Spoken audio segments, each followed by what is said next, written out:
দূরত্ব কখনো একটা সম্পর্ককে শেষ করে না, কিন্তু অবহেলা একটা সম্পর্ককে শেষ করে দেয়।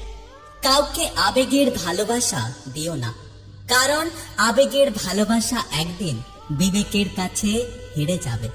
কিন্তু যদি মন থেকে ভালোবাসো, তাহলে ভালোবাসাটা চিরদিন বেঁচে থাকবে। প্রথম প্রেম বেশি কিছু দিতে না পারলেও লুকিয়ে কান্না করাটা শিখিয়ে দেয়। যখনই ভাবি একটু ভালো থাকবো, তখনই কেউ না কেউ এসে কাঁদিয়ে দিয়ে চলে যায়। বেঈমান কখনো অপরিচিত মানুষ হয় না, খুব কাছের মানুষগুলোই সব সময় বেঈমানি করে। জীবনে যাই হোক না কেন, কখনো হাসতে ভুলো না, কারণ হাসিটাই তোমাকে শক্তি এবং সাহস জুগিয়ে দেবে। চামড়া সাদা হোক বা